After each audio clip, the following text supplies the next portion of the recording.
Today I want to talk about toxic people and how to deal with them. By toxic people, I mean, well, not just people that are not good for you, but people that, you know, people that poison your, you know, that poison your life, that um, make your life basically miserable. um,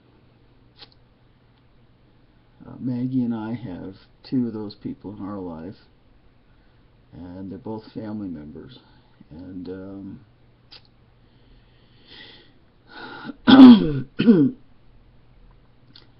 some people think that because you're related to somebody by blood, that that means that you have to put up with their crap. That, that's just what families do. I've heard that bullshit. That's just what families do. Well, I'll tell you something. Not all families do that. Not all families put up with each other's crap. You know. The way I feel about it is, uh, if I won't put up with it from a friend or an acquaintance, I sure as shit ain't gonna put up with it from family either. I don't put up with it from anybody. You know. I don't. I don't care if we're related by blood. I don't care if I've known them my entire life. You know. It doesn't matter. Um, what toxic people do is they find ways to try to bring down the people around them to make themselves feel better about themselves, I guess, about their life. And it it can be as mild as being critical, judgmental, that sort of thing. It can start off like that, but Maggie and I have both learned that it can escalate to cruelty. I mean, absolute verbal cruelty. Uh, Saying cruel things, really cruel things. Um, Behaving in such a way that they drive you absolutely crazy. Um, um, Upsetting you to the point where you don't know what to do with yourself, and then laughing at you for it. You know, that's something that Maggie's mother is perfect at. They drive you to the point where no matter how much you've loved them before or tried to love them, you just want to fucking kill them. You literally want to fucking kill them. You can be the biggest pacifist you know and be against all forms of violence. But a toxic person like that can drive you to the point that you literally want to fucking kill them, you know? And I know they can drive you to the point where you actually fantasize about different ways to kill them. And that happened to my partner Maggie. Uh, and so when you get to that point, especially with the people you're supposed to be closest to, your family members, when that happens, it's just it's just, it's like a cold slap in the face, just a really hard cold slap in the face when you realize, my God, this person has claimed that they love me my entire life, but look how they treat me, and when you get around that kind of toxic person, people, the only thing you really can do, because they won't change, They're going to be who they are. They don't think there's anything wrong with them. The only thing you can do is just shove them out of your life, you know. Get away from them. Don't see them. Don't talk to them. Just, you know, treat them like they're dead. Just don't have anything to do with them. And that's exactly what Maggie and I are going to do with her mother and her sister. We're just going to, they're going to be dead to us. They already are, pretty much. We're still living in the same house with them for the next couple of weeks anyway. But as far as we're concerned, they're dead to us already. Once we leave here in 2 weeks, well, yeah, I guess it's still 2 weeks, because we're leaving here, or actually leaving on the 3rd of January. We might be leaving on the 2nd of January. We got to get our stuff into storage on that day, but depending on whether or not her sister and brother-in-law still allow us to spend the night there. Her sister's kind of pissed at us right now because we're not going for Christmas Eve over to her house when everybody else is supposed to be there. But if she doesn't rescind the offer, then I guess we'll probably stay there on Friday night the 2nd. Otherwise, if she doesn't want us there, then I guess we'll, you know, we talked about spending the night in a Super 8 or something, you know, because they take the dogs there. Either doing that on the 2nd, or right after the movers get our stuff into storage, just fucking take off then, you know, just leave right then. And we could still do that. We could just decide to go ahead and leave right after the movers get our stuff in the storage.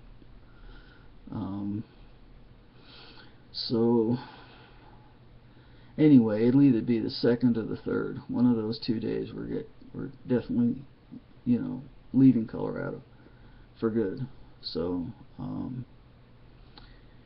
and leaving the toxic people behind us. I'm not saying everybody in her family are toxic people. They're not, you know, which is the sad part, because, you know, because of 2 people, we're gonna miss out on seeing we're gonna miss out on seeing everybody else in the family that we get along with just fine, you know. But those 2 people, it's got to the point we can't stand to be in the same room with them, you know. I have an older sister like that. I haven't seen her in years, and the last time I was around her, when our brother died in 2003, you know, it was in Texas, and she came over with her family from Arkansas, and my sister Becky and I came down from Colorado and down to Laredo, Texas, and just being around her, I couldn't stand it. I could not be in the same room with her, and I hadn't seen her for years, or we hadn't spoken or seen each other in years, and it isn't, you know, has nothing to do with a grudge or anything like that, you know. Just she's just one of those people that, to me, is a toxic person, and, you know, all she does is criticize and judge other people and treat other people like shit, you know. I won't go into that, but anyway, so that's, you know, like I said, with toxic people, all you can do is just cut them out of your life. Just totally cut them out of your life, just like a tumor, you know. That's what they really are. They're a tumor in your life, and you got to cut that tumor out, man. You got to get rid of it, because otherwise it's just going to keep growing and growing and growing, and causing you more and more pain. So I guess that's really the best way to look at toxic people in your life, is tumors that are just going to keep growing and getting more painful until you have them, until you cut them out. You have to cut them out. And that's what we're doing. So we can't wait to leave here. We can't wait to get back to Albuquerque, New Mexico, start our life over again down there. We feel like we're going back home because, the 6 years we lived there before were good years, for the most part. And she's going back to people, her job, who are really cool people, and they're all really happy that she's coming back. So, we got an apartment lined up, we got everything lined up. So a couple more weeks and we're out of this fucking place for good, man. We got a little bit more packing to do, and then we're done with that, and that's it. So everything's good. Last night we went to see the Denver Gay Men's Chorus, their Christmas concert. It was wonderful. It was just awesome, man. For 2 hours we got to forget about all this shit, and just enjoy ourselves. Of course, the guys sound awesome like they always do. There were some pretty funny bits in the concert, and it was great. We got to sit up in the balcony, and up on like the 4th floor, the 4th floor balcony. We thought we were getting box seats, but it actually turned out to be wasn't like the closed off box like most of them are.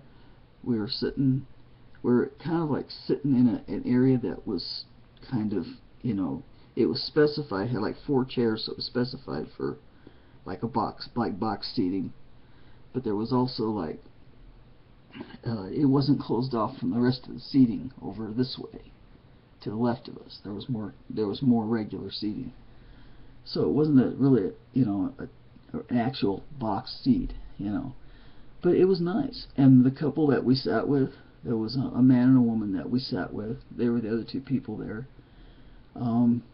See, that area is designated for people with disabilities, and which is why we got to sit in there.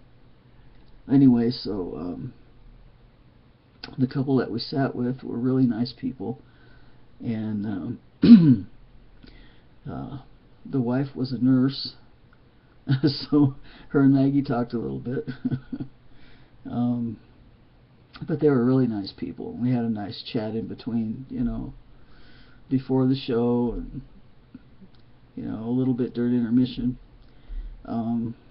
Very nice people. So anyway, a good time was had by all, and I'm really glad we got to do that before we move away from here.